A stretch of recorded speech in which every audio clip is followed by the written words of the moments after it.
Magandang umaga sa inyong lahat. Bukas pala magte-take ako ng learners para makapag-drive dito sa Canada.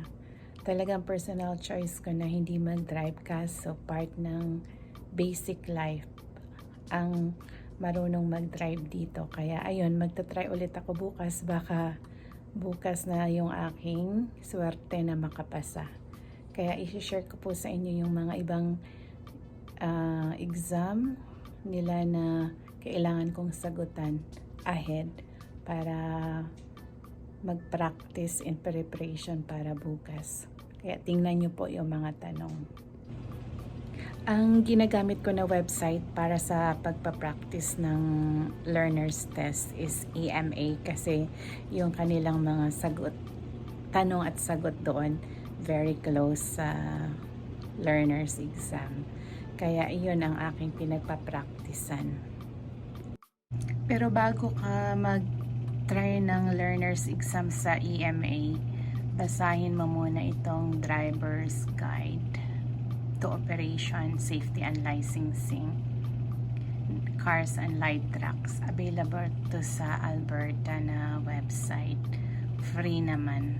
So ito, mga 128 pages. So, nandiyan yung mga basic na requirement. Pwede mong i-download yung book sa alberta.ca about sa driver's knowledge test. Yan. So, dito mo siya i-download.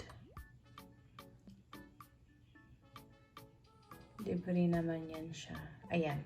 So ito, Driver's Guide to Operation, Safety and Licensing, Cars and Light Trucks. So i-download mo lang siya. Yan, ang latest na version, January 2021. Yan, dina-download ko na para gusto ko lang sa inyo ipakita. So ngayon, ayan. So, gusto ko lang i-share yung mga requirements sa knowledge test.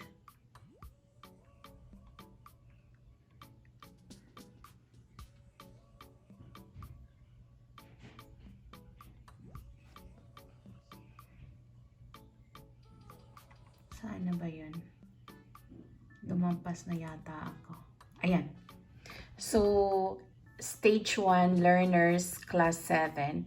Yan yung mga requirement. Kailangan 14 years old or older. Tapos nakapasa ka ng vision screening. Nakapasa ka rin ng knowledge test on rules of the road. Tapos kung under 18 years old ka, kailangan may parental consent at kailangan ng valid identification. Alam ko 2 ID. At saka magbabayad ka sa Alberta Registry ng $20. So, yun ang mga requirement. Tapos, ito na ngayon yung fun part, yung mag-i-exam, magpa-practice sa exam. So, tingnan natin kung ano ang magiging resulta. Question number 1. What's the least amount of time it will take you to finish the graduated driver licensing program? And the answer should be C, 3 years.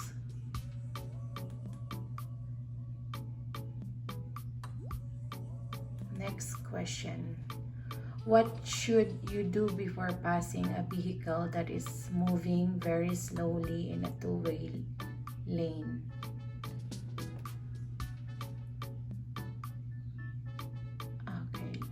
Letter B, pass only when the way ahead is clear and passing is allowed.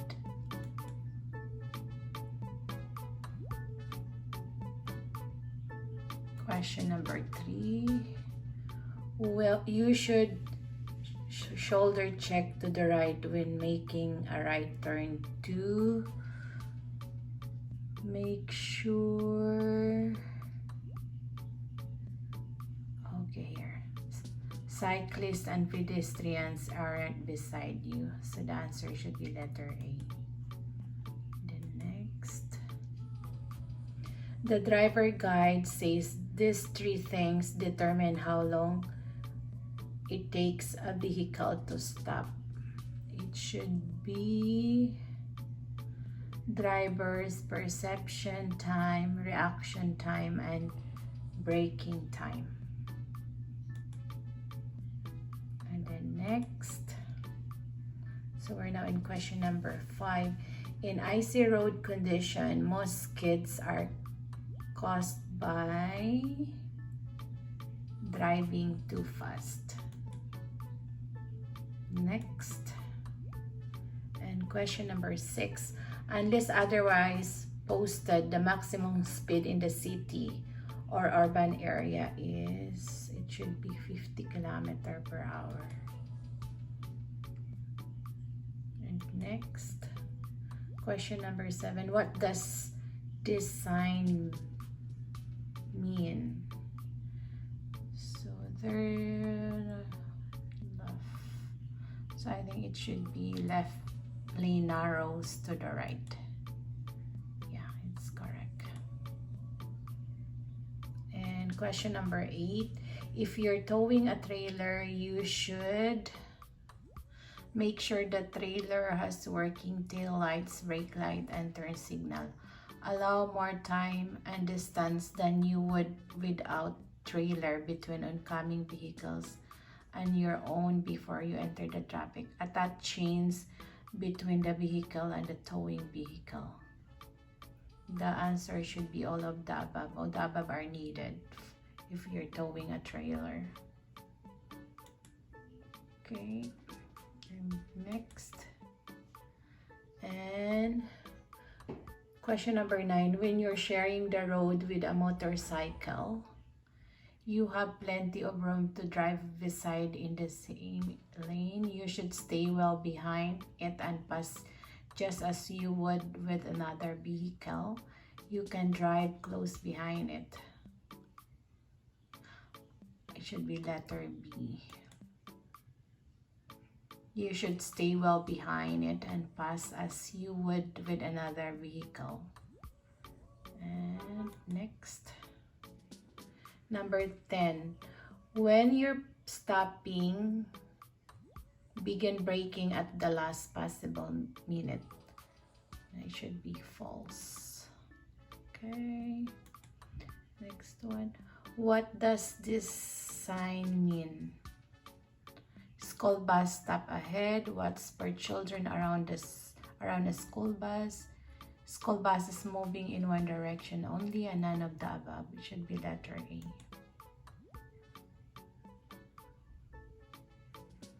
And then next, question number 12.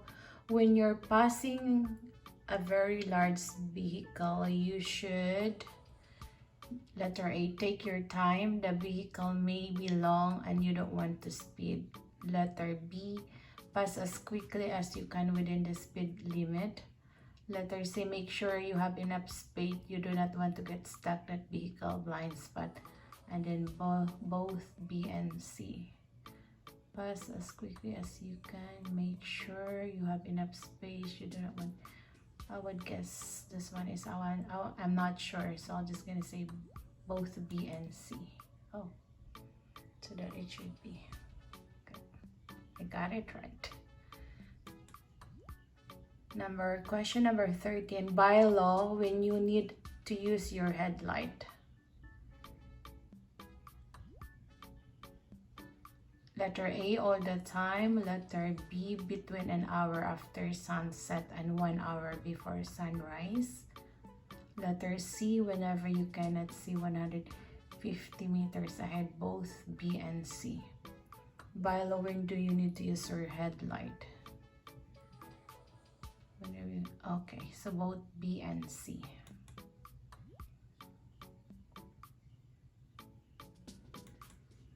Question number 14. You should always drive at a speed that will allow you. Letter A, stop within 90 meters. Letter B, stop within 150 meters. Letter C, stop within 160 meters. Letter D, stop within a safe distance. My answer is letter D. Next.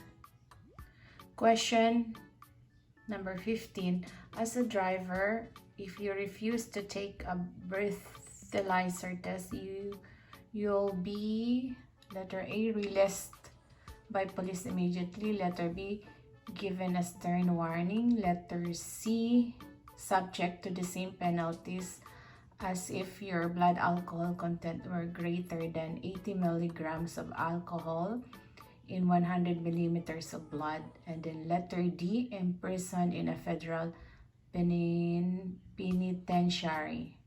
My answer should be letter C. And question number 16.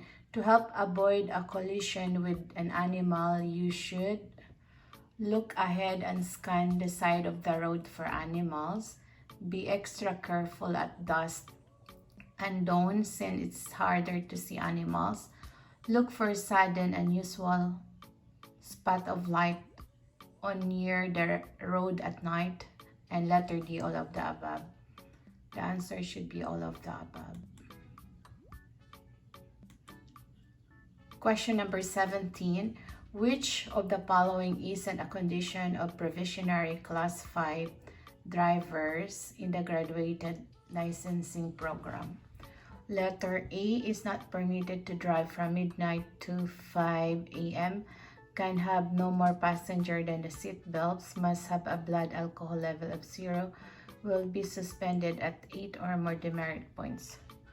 Which of the following isn't a condition for provisionary